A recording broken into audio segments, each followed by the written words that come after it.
तो दोस्तों, कैसे हैं आप सब। उम्मीद करता हूं कि आप लोग खैरियत से होंगे और अपने बोर्ड एग्जाम की तैयारी बहुत अच्छे तरीके से कर रहे होंगे। मैं आपका दोस्त, आपका टीचर, जो भी मान लो, आप सभी लोगों का आपके अपने YouTube channel study as per बहुत बहुत स्वागत करता हूं। तो हम यहाँ पर कर रहे थे राज्य प्रकाशन 2024 का अंशाल, जिसका हम कर रहे थे सेट नंबर 3। तो सेट नंबर 3 के जो बहुविकल्पी प्रश्न थे उसको हमने कंप्लीट कर चुके थे। आज हम शुरू करेंगे खंड बा से, जो वर्णनात्मक प्रश्न है, प्रश्न नंबर 21। तो प्रश्न नंबर 21 से शुरू करने से पहले मेरी आप लोगों से रिक्वेस्ट है कि आप चैनल को ज्यादा से ज्यादा सब्सक्राइब करें, फैमिली का हिस्सा बने, ताकि हमारी जो कन्वर्सेशन में और भी मजबूती आए। तो चलिए हम शुरू करते हैं। अपना प्रश्न नंबर 21 है कि सभी भाग हल कीजिए। इसमें का देखो दिया गया है कि मासा यानी HCF इसका 99 153 का 9 है। तो लासा यानी कि LCM हमें ज्ञात करना है किसका, 99 और 153 का। तो जैसे इसके लिए आप फार्मूला आपको पता है कि क्या होता है कि HCF इंटू LCM बराबर होता है पहली संख्या गुणे दूसरी संख्या। तो यहां पे देखो HCF कितना है 9 और LCM ये हमें निकालना है। पहली संख्या है कितनी 99 और दूसरी संख्या है कितनी 153। अब यहां से जब हम LCM निकालेंगे तो इक्वल के बाद कितना है 99 गुणे 153, इसको ऐसे लिख दिया। यहाँ देखिए 9 का गुणा है तो इधर लाके हम 9 से भाग दे देंगे, तो काट दिया 9 × 9 9 × 9। तो LCM हमारा आ जाएगा 11 गुणे 153। तो 11 का गुणा तो बहुत ही आसान है ना। देखिए इकाई दहाई सैकड़ा, 153 में सैकड़ा का अंक 1 है, ऐसे लिख लो। अब इसके बाद ये 1 और 5 दोनों अंक को जोड़ो, 5 और 1 6 है ना। उसके बाद अब ये 5 और 3 को जोड़ो, तो 5 3 कितना हो गया 8। अब इकाई का अंक बच रहा है, इसको लिख लिए। यानी कि LCM कितना आ जाएगा 16833। आप गुणा करके देख सकते हैं, एकदम एग्जैक्ट होगा, है ना। जैसे 11 3 33 के 3 हासिल 3 आया, 11 5 55 3 58 के 8 8 5 11 × 9 11 5 16। यही हमारा क्या हो जाएगा, आंसर हो जाएगा। देखिए प्रश्न नंबर खा है। प्रश्न नंबर खा दिया कि यदि 2 cos स्क्वायर 45 - 1 बराबर cos थीटा, तो थीटा का मान ज्ञात कीजिए। यहाँ पे दिया गया है कि 2 cos स्क्वायर 45 - 1 बराबर थीटा। हमें निकालना क्या है, थीटा की वैल्यू निकालनी है। बराबर है cos थीटा, ठीक है। तो अब यहाँ पे देखिए 2 इंटू, अब cos 45 की वैल्यू कितनी होती है 1/√2। तो cos स्क्वायर है तो इसका हम क्या कर देंगे स्क्वायर, -1 बराबर cos थीटा, ठीक है। अब 2 इंटू, देखिए 1 का स्क्वायर तो 1 ही हो जाएगा और √2 का स्क्वायर कितना आ जाएगा 2 -1 बराबर cos थीटा। 2 से 2 देखिए कैंसिल हो जाएगा, बचा कितना 1 - 1 बराबर cos थीटा। तो 1 में से 1 निकाला, कितना बचा 0 बराबर किसके, cos थीटा के। अब ये बताइए कि किसकी वैल्यू, cos 0 की वैल्यू कितनी आती है, यानी cos 90 की वैल्यू 0 होती है। ये हम जानते हैं कि cos 90 बराबर क्या होगा 0। तो 0 की जगह हम लिख देंगे cos 90। ये हमारा हो गया cos थीटा। अब यहाँ पे थीटा, यहाँ पे 90 है, तो थीटा बराबर कितना आ जाएगा 90। यानी कि थीटा का मान जो आएगा वो कितना आएगा 90 अंश आएगा।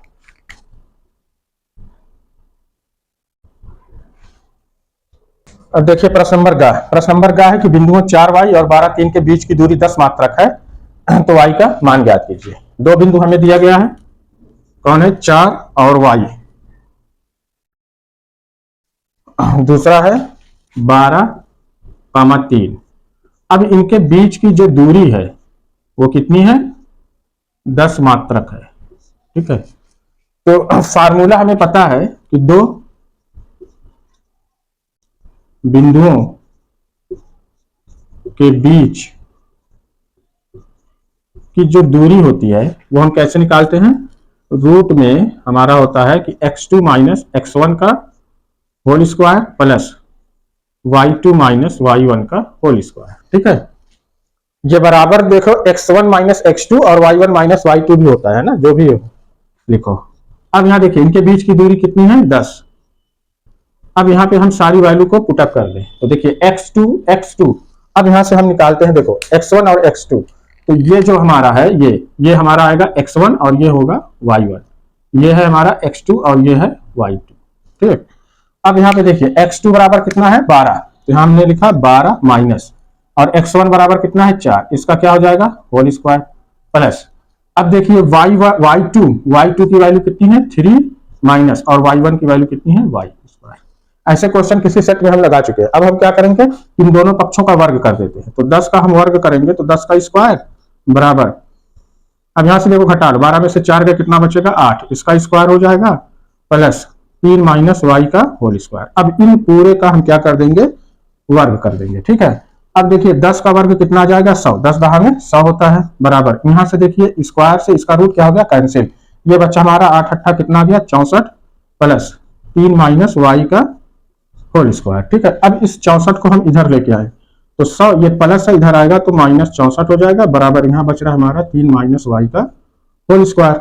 अब 100 में से हम 64 निकाल देंगे कितना बचेगा 36, ये बराबर आ गया 3 माइनस वाई का होल स्क्वायर। ठीक है, अब यहाँ से हम स्क्वायर हटाएं तो यहाँ क्या चढ़ा देंगे हम रूट चढ़ जाएगा, रूट 36 बराबर कितना आ गया 3 माइनस वाई।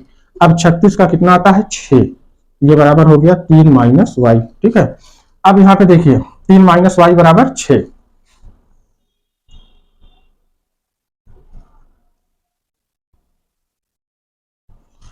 ये वैल्यू हमें मिल रही है कि 3 माइनस वाई बराबर कितना है 6।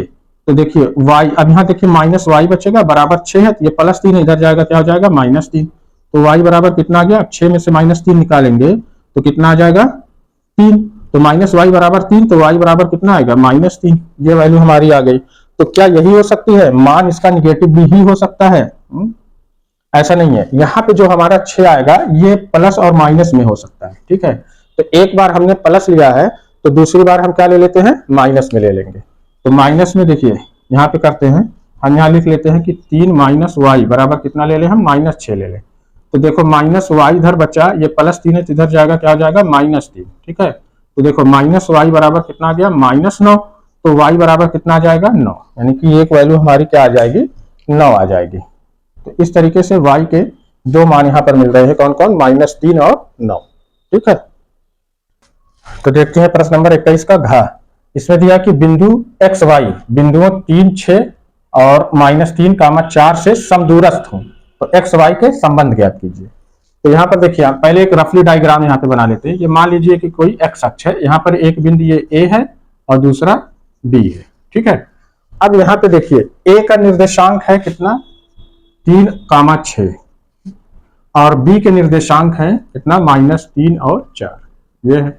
अब यहाँ पर कोई बिंदु ये मान लेते हैं हम P। ठीक है, इसका निर्देशांक क्या है x और y है, x y। ठीक, तो ये क्या है समदूरस्थ है, समदूरस्थ यानी कि PA ये बराबर है किसके PB के। ठीक है, तो पहले हम PA ये दूरी निकालें, बराबर करें किसके PA के। तो ये दूरी का फार्मूला जो होता है वो क्या होता है कि x1 माइनस x2 का whole square plus y1 minus y2 का होल स्क्वायर, या y2 माइनस y1 बराबर, यहां हम कर लें देखो x1 माइनस x2 का square plus y1 minus y2 का होल स्क्वायर। तो अब यहां पे सबकी हम वैल्यू को रख देते हैं। तो ये जो वैल्यू हमारी है इसको हम मान लेते हैं ये x1 है और ये जो है हमारा y1 है, और ये हमारा आ जाएगा यहाँ से x2 और ये आ जाएगा y2 किसके PA के लिए, और PB के लिए भी x1 y1 और इसको हम ले लेते हैं x2 y2। ठीक है, अब यहाँ पे देखिए x1 की वैल्यू कितनी है x। अब यहाँ पे देखिए सीधा आप क्या करेंगे दोनों पक्षों का वर्ग कर देंगे तो ये हमारा रूट से रूट हमेशा कट जाएगा, तो हम यहीं पर इसको हटा देते हैं। ठीक है, तो x1 की वैल्यू कितनी है x माइनस x2 की वैल्यू कितनी है 3, इसका क्या हो गया होल स्क्वायर प्लस y1 की वैल्यू तो y है और माइनस y2 की वैल्यू कितनी है 6, इसका स्क्वायर हो गया बराबर। इसी तरीके से हम यहाँ रखें तो x1 की वैल्यू हमारी क्या रहेगी x रहेगी और x2 की वैल्यू यहाँ कितनी है -3, तो माइनस माइनस मिलके क्या हो जाएगा +3। यहाँ पे देखिए y1 की वैल्यू तो y ही होगी माइनस y2 की वैल्यू कितनी है 4, इसका होल स्क्वायर। ठीक है, यहाँ तक बात समझ में आ गई आपको। अब इसको हम ब्रेक करेंगे किस पे a माइनस बी का होल स्क्वायर। तो a माइनस बी का होल स्क्वायर क्या होता है a square minus 2ab plus b square.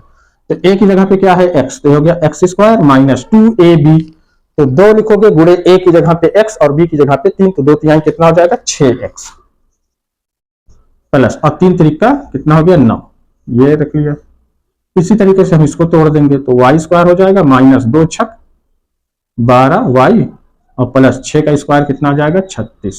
ठीक, यहां से इसी कर लेंगे a प्लस बी पे इसको, तो ये क्या हो गया देखो x स्क्वायर प्लस 2 तिहाई 6x प्लस 3 त्रिका 9, ये हो गया।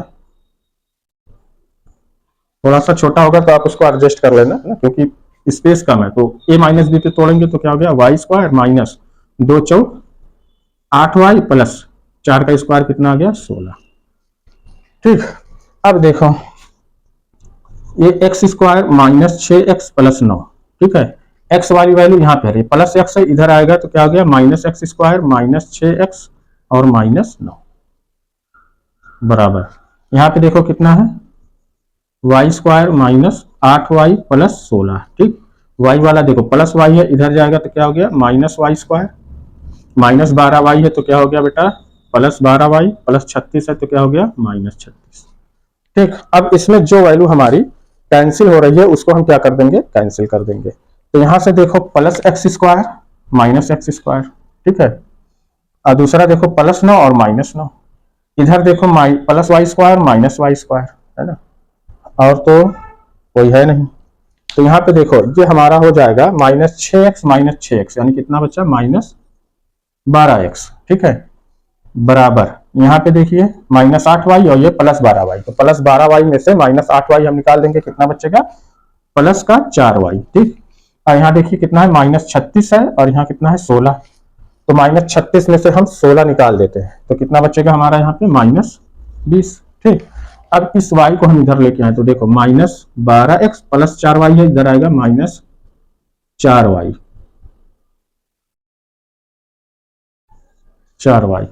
बराबर, यहाँ क्या बच रहा है माइनस 20। ठीक है, अब यहाँ से देखिए 4 हमारा कॉमन आ जाएगा, है ना, तो माइनस का 4 हम कॉमन ले लेंगे तो 4 तिहाई 12, कितना बचेगा 3x। जब हमने माइनस का बाहर लिया तो अंदर वाले क्या कर देंगे प्लस, यहाँ से निकल गया कितना बच्चा y बराबर कितने के माइनस 20 के। ठीक है, तो अब आगे देखिए, अब यहाँ पे देखिए माइनस 4 का गुणा इधर ले जाके हम 4 से भाग दे देंगे तो कितना आ जाएगा 3x प्लस वाई बराबर कितना हो गया माइनस 20 बटा माइनस 4, 4 से भाग दे दो 4 पच्चे 20, माइनस से माइनस। अब यहाँ पे देखिए क्या आ रहा है 3x प्लस वाई बराबर कितना आ गया 5, 5 को हम इधर लेके आए तो ये हो जाएगा 3x प्लस वाई माइनस 5 बराबर 0। यही हमारा समीकरण बन जाएगा और यही एक्स वाई में संबंध होगा।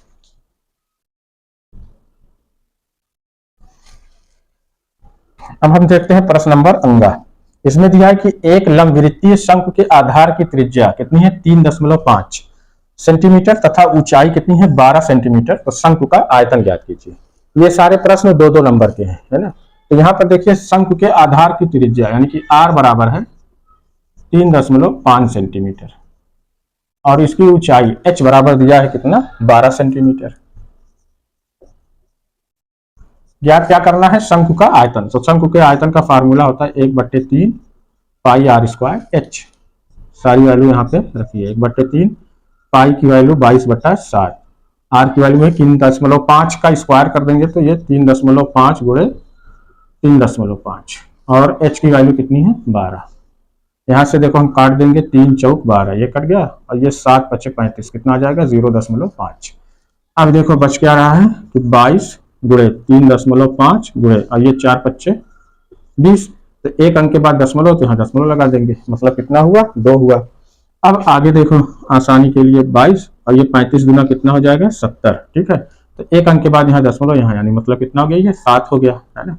तो अब यहाँ गुणा करते 7 दूनी 14 के 4 हाथा 1, 7 दूनी 14 1 15 यानी कितना आया 154 सेंटीमीटर स्क्वायर। यही हमारा जो है शंकु का आयतन आ जाएगा। अब देखिए चा दिया कि निम्नलिखित सारणी से माध्य ज्ञात कीजिए। यहाँ पे देखिए वर्ग अंतराल है 0 से 10 की बारंबारता 3 है, 10 से 20 की है 10, 20 से 30 की है 11, 30 से 40 की है 9, 40 से 50 की है 7। तो सबसे पहले हम यहाँ पे 3 कॉलम बना लेते हैं।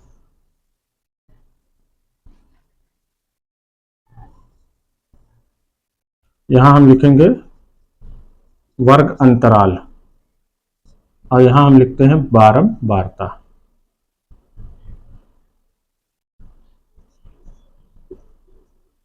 जिसको हम निरूपित करते हैं f से, और यहाँ पे हम लिख लेंगे माध्यमान जिसको हम निरूपित करते हैं x से, और इसके आगे हम निकाल लेंगे f इंटू एक्स, ये दोनों का गुणा। तो यहाँ पे देखो 0 से 10 बारंबारता है 3, 10 से 20 की है 10, 20 से 30 की है 11, 30 से 40 की है 9 और 40 से 50 की है 7। अब इसका माध्यमान कैसे निकालेंगे?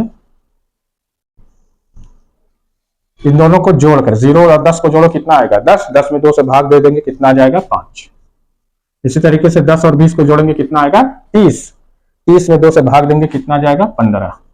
ठीक है, अब यहाँ देखिए 10-10 का फर्क है, तो 10-10 जोड़ते हुए आप चले जाओ, 15-10 कितना हो गया 25, 25 और 10 कितना हो जाएगा 35, 35 और 10 कितना हो गया 45, है ना, क्योंकि देखो 40 और 50 कितना होगा 90, 90 का आधा 45। अब इसका f इंटू एक्स निकाल लेते हैं, तो 3 का 5 में गुणा करेंगे, कितना आ गया 3 5 15, 15 दहा में कितना हो जाएगा 150, और यहाँ 11 5 55 के 5 आता है 5, 11 दूनी 22, 5 27, कितना आ गया 275। ठीक है, और 9 5 45 के 5 आता है 4, 9 तारीख 27, 30 1 31, यानी कितना आ गया 315। 7 5 35 के कितना हो गया 5 आता है 3, 7 चौक 28, 2 30 1 31, 315 ये भी आएगा। अब इसका हम योग निकाल लेते हैं, यहाँ पे हमने लिख दिया योग, यहाँ पे हम निकालेंगे सिग्मा एफ। ठीक है, कितना आएगा देखो 3 1 4 और 9, 9 4 13, 13 7 20 के 0 आता है 2, 1 1 2 और 2 4, यानी कितना आ जाएगा 40। ठीक है, अब यहाँ पे हम निकाल लेंगे सिग्मा एफ एक्स, देखो कितना आएगा 5 5 10 5 15 5 20 के 0। ठीक है, आता है 2। अब यहाँ पे हम जोड़ दें दहाई का अंक, 1 और 5 कितना हो गया 6, 7 6 13, 13 1 14 1 15, 15 और यह आया था 5 10 15 20 के 0, हाथ आया था यहाँ पे 2, 5 1 6 7 13, 13 1 14 14 15 2 17 के 7, हाथ आया 1, अब यहाँ 1 और 2 3 3 6 3 9 1 10, यानी कितना आ जाएगा 1076। ठीक है, अब यहाँ पे हम निकालेंगे माध्य या समांतर माध्य, तो क्या फार्मूला होता है सिग्मा एफ एक्स अपान सिग्मा एफ। तो सिग्मा एफ एक्स की वैल्यू कितनी है 1070 बटा सिग्मा एफ की वैल्यू कितनी है 40, तो 4 से 0 से 0 कट जाएगा, बचेगा कितना 1007 बटे 4। अब 107 में हम 4 से डिवाइड कर दें तो कितनी बार जाएगा 4 गुना 8, 10 में से 8 गए 2 बचा, 7 उतारे, 4 5 20, 4 छक 24, 4 7 28 है, 4 छक 24, 7 में से 4 गए कितना आया 3, यहाँ दशमलव लगा के यहाँ 0 बढ़ा लिया, तो 4 7 28, 10 में से 8 गए 2। ठीक है, अब 0 बढ़ा लो तो 4 5 20 कट गया, है ना, तो यानी कि हमारा जो समांतर माध्य कितना आएगा इसको काटने पर 26.75, यही हमारा क्या हो गया जाएगा आंसर हो जाएगा।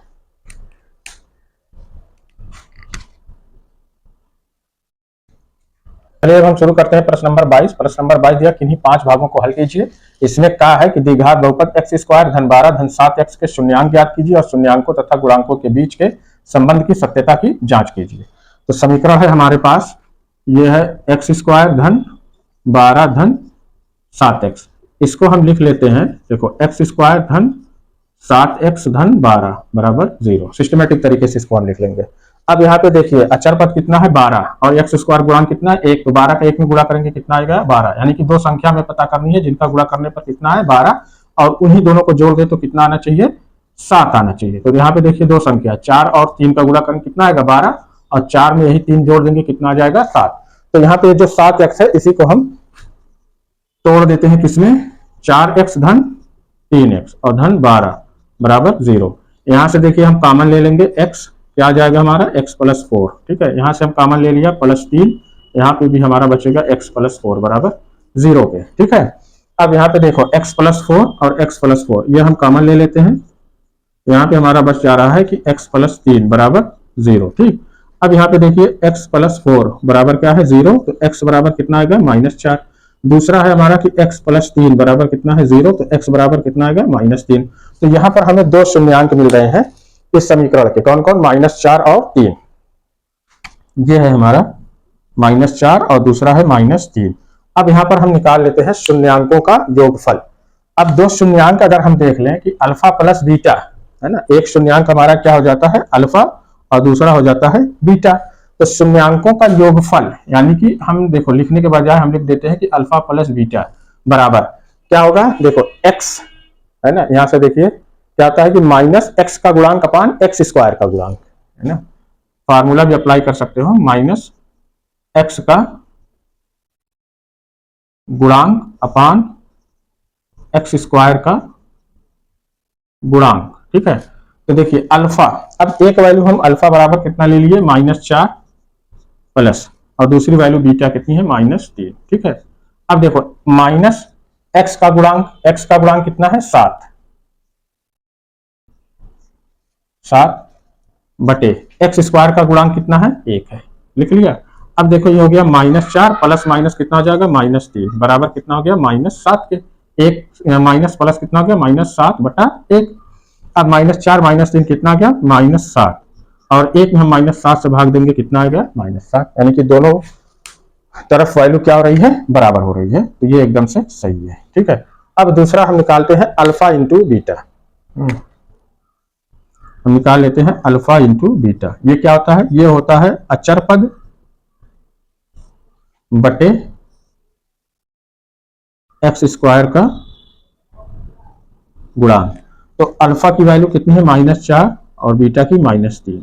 अचर पद कितना है बेटा, देखो 12 और एक्स स्क्वायर का गुणांक है 1, तो 4 कितना हो गया, 12, और 1 से हम 12 में भाग देंगे कितना आएगा, 12। यहाँ पे भी दोनों तरफ की वैल्यू बराबर हो गई है, यानी कि हमारा ये जो शून्यांकों का गुणनफल और योगफल में जो ये संबंध हमने स्थापित किया है वो बिल्कुल सही है। प्रश्न नंबर 22 का खा, 22 का खा है कि दो संख्याओं के वर्गों का अंतर 180 है और छोटी संख्या का वर्ग बड़ी संख्या का 8 गुना है, तो दोनों संख्याएं ज्ञात कीजिए। तो सबसे पहले हम यहां मानते हैं कि माना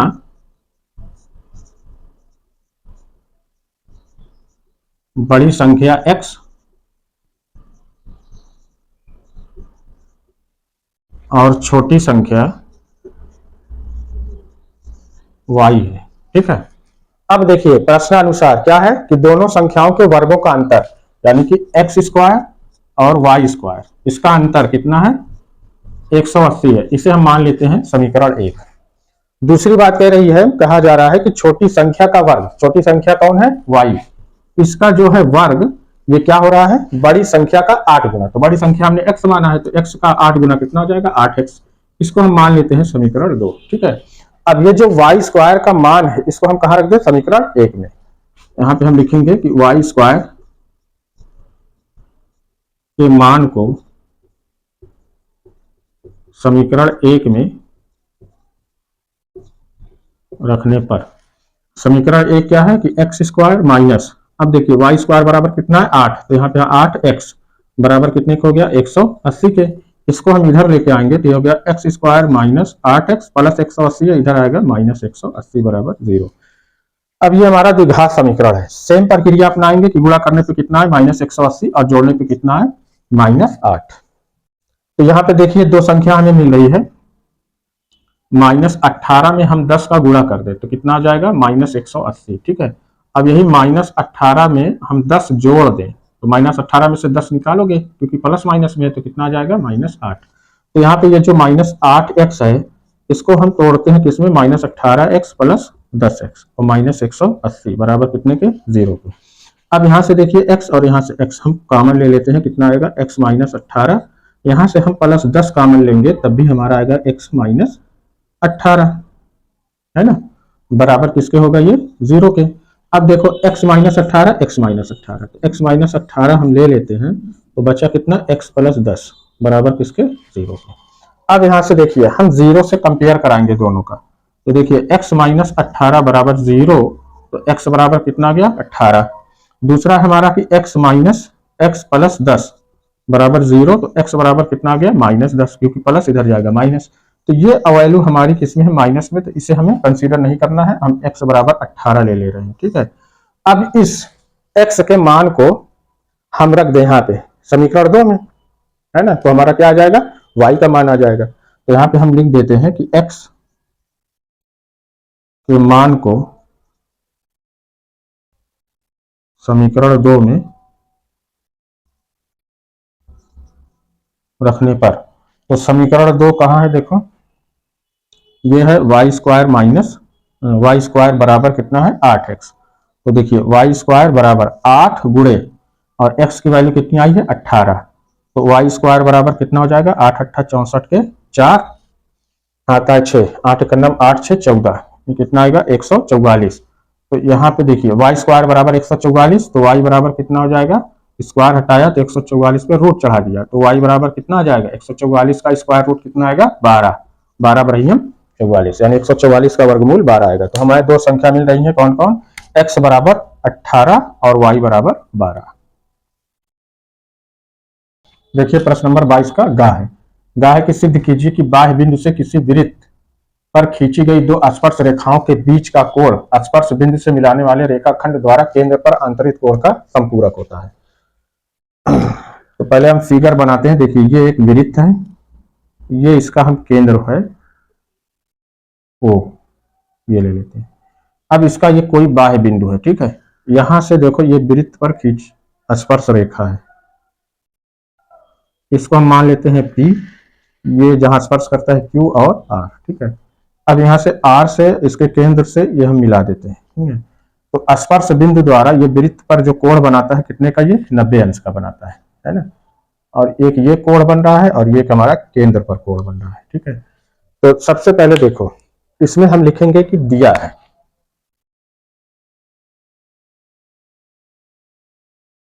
देखो ये दिया गया है कि PRO ये वाला कोण और ये वाला कोण कितने का है 90 अंश का, है ना। तो ये हम जानते हैं कि स्पर्श रेखा द्वारा वृत्त पर अंतरित ये कोण जो होता है कितने का 90 अंश का। तो इसमें हम लिख देंगे कि कोण PRO और कोण PQO बराबर कितने का 90 का। सिद्ध क्या करना है हमें,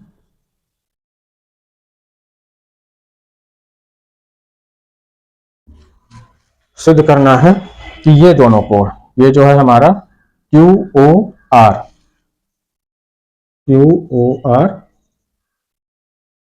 और ये दूसरा QPR, ये कैसे हैं, संपूरक है।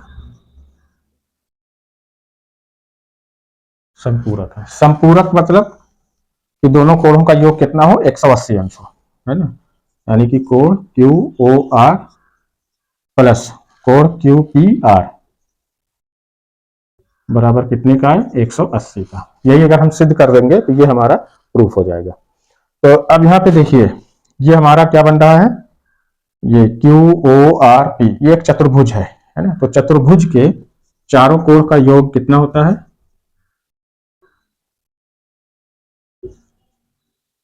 हम जानते हैं कि चतुर्भुज के चारों कोण का योग 360 अंश होता है ना। तो अब इसका हम चारों कोण लिख लेंगे। तो पहला ये देखो PRO, दूसरा है PQO, तीसरा ये है QOR प्लस अब दूसरा है QPR, ये बराबर 360 के। अब हम जानते हैं कि ये वाला कोण हमारा कितने का है 90 का, ये हमें दिया गया है। तो PRO ये कितने का है 90 और PQO ये भी कितने का है 90 प्लस QOR प्लस QPR बराबर कितने के 360 के। अब 90 90 कितना हो गया बेटा 180 और ये QOR QPR बराबर 360। तो यहां से हम देखते हैं कि QOR QPR अब बराबर के बाद कितना है 360 और ये प्लस 180 है तो इधर जाएगा माइनस 180। तो ये आ गया कि QOR प्लस QPR, ये 360 में से 180 घटाएंगे कितना आ जाएगा 180। यही हमें क्या करना था, प्रूफ करना था। हमने ये प्रूफ कर दिया कि ये है ना कि स्पर्श रेखाओं के बीच, ये स्पर्श रेखा के बीच और ये जो केंद्र पर अंतरित कोण है ये कैसा है संपूरक है, ठीक है। तो ये था हमारा प्रश्न नंबर 22 का गा वाला। तो आज हम इतना ही करेंगे, है ना। और ज्यादा क्वेश्चन करने से वीडियो लंबी हो जाएगी, तो वीडियो ज्यादा लंबी ना हो इसलिए मैं क्वेश्चन थोड़ा तब लेकर आता हूँ। लेकिन सारी प्लेलिस्ट आपको 1 बाय 1 जो है चैनल पर मौजूद है, आप जा करके सारे क्वेश्चन वहां से देख लेंगे। तो आज के लिए इतना ही। अब इसके आगे के जो क्वेश्चन होंगे वो हम अगले वीडियो में करेंगे। तो इस तरह आप अपने एग्जाम तक एक बेहतरीन तैयारी के लिए इस चैनल को ज्यादा से ज्यादा सब्सक्राइब करें, अपने दोस्तों के साथ शेयर करें, लाइक करें। ठीक है, मिलते हैं नेक्स्ट क्लास में।